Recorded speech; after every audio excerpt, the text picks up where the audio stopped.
We are declaring a Mendip National Nature Reserve on the 19th of October, just over 1,400 hectares of land, expanding on what was already designated, which was about 97 hectares of Ebbor, Gorge and Rodney Stoke National Nature Reserve. This brilliant partnership brings together 9 different bodies from across the landscape, including 3 new approved bodies who hadn't previously been part of a National Nature Reserve declaration before.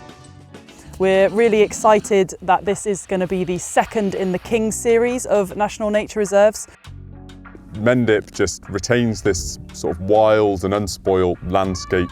We have some amazing, nationally important habitats on Mendip. Species-rich grassland, wonderful ancient woodlands, old industrial land that we call Gruffy Ground, which is a legacy of the lead mining over many hundreds of years, starting at Roman times, moving right through to Victorian times. All these habitat species, it's all reliant on the underlying geology. Mendip is predominantly a limestone hill. It's tapped by a sandstone cap.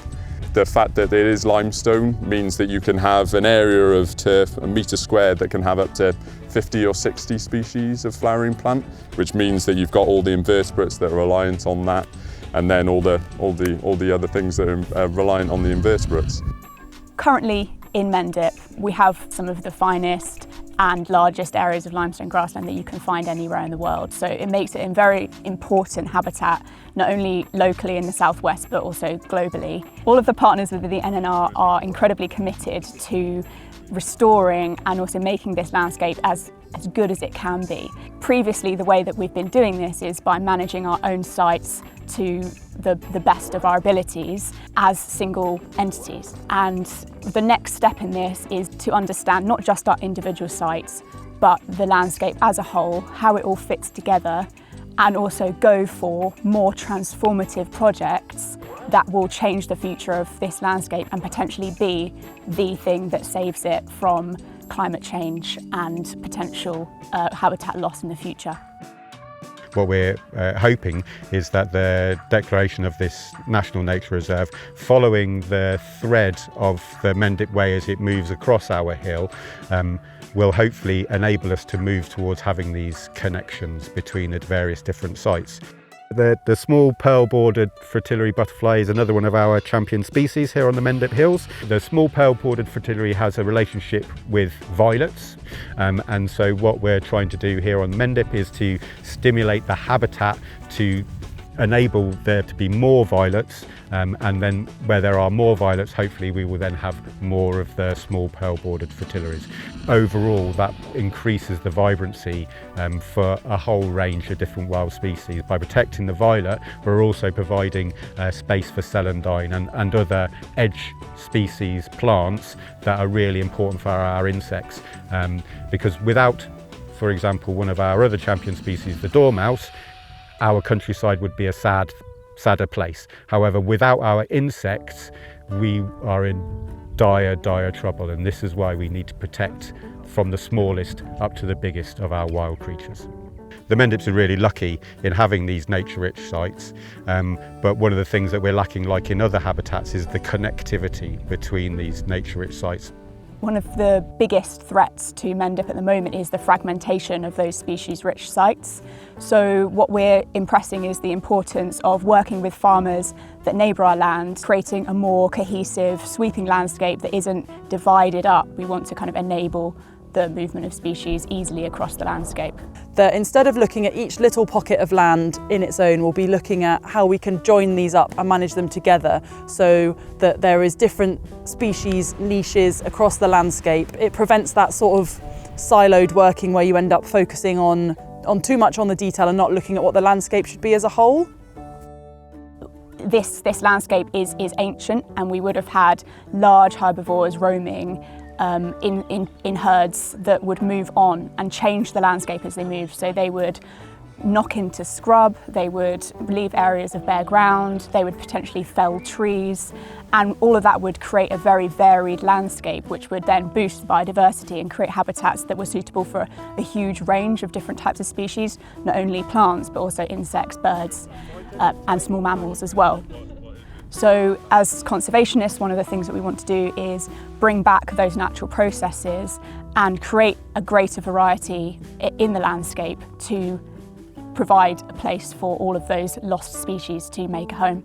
So one of the ways that we do this is by introducing cattle, not only cattle but a variety of grazing animals, and the key is variety because each animal has their own skill set and each thing that they can bring to the landscape. So for example at Cheddar Gorge we have feral sheep and goats which are really good at grazing those steep limestone cliff faces, but we also want to work in there with cattle so that we're not getting that kind of bowling green grassland, we're getting a good diversity. Another of the champion species here on the Mendip Hills is the hazel dormouse. On the Mendips we still have a population, but our dormouse surveys are finding less and less, and we are very concerned about that, and so we are involved in a number of different dormouse surveys here. You sometimes feel if there's anything warm in there. It's time we found one here as well, isn't it? Ash dieback is a fungal disease that has been killing quite a lot of ash trees throughout the country. So yeah, it's been a particular problem here in the Mendips. It's a massive drain on resources. Some of our woodland sites, ash is probably 60–70% of those trees. So where you've got public footpaths going through those sites, obviously and a lot of those trees are dying. There's a lot of scope for those trees to be hurting people if they start falling apart, particularly in busier areas. We then have to pay specialist contractors to come and take them down safely because they are often in such bad shape that they shed branches. They can be really dangerous to deal with. The declaration of the Super NNR will mean that ourselves and neighbouring organisations within the NNR will be able to work together. Just really basic things such as being able to share kit, recommending contractors that have been really useful. Thinking about the future of the landscape and what that's going to look like after our ash dieback has been through. The likelihood is across all of our land holdings there's going to be some resistant trees.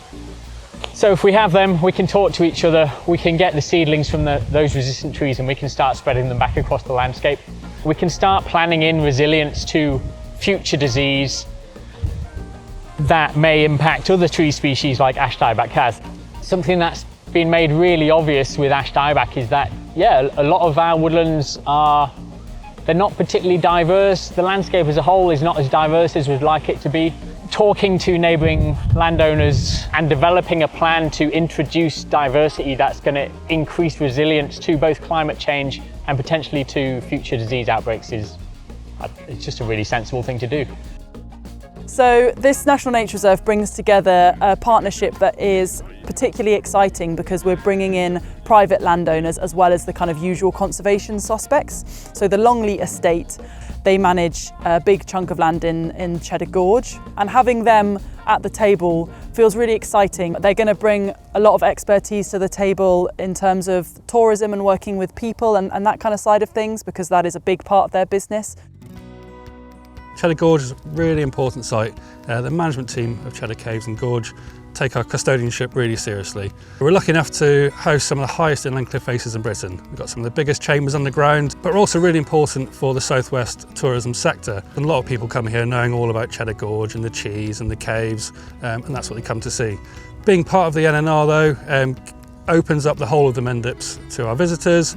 There's lots of other landowners all around us who have a vast amount of knowledge, and being able to tap into this resource is really important for us and will help us to achieve our goals and deliver the best we can. We can learn from them, they can learn from us, we can all build this partnership together going forward. Information sharing should just become so much easier. Best practice, things that work, we'll just have a really good forum to talk to each other and learn from each other, and it should benefit us all.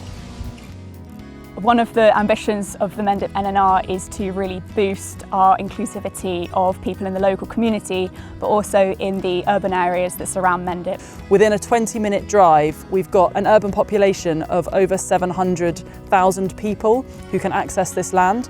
What we want is for people to come and enjoy it and see that this is an amazing landscape. What we really want is to enable people of all backgrounds to enjoy nature.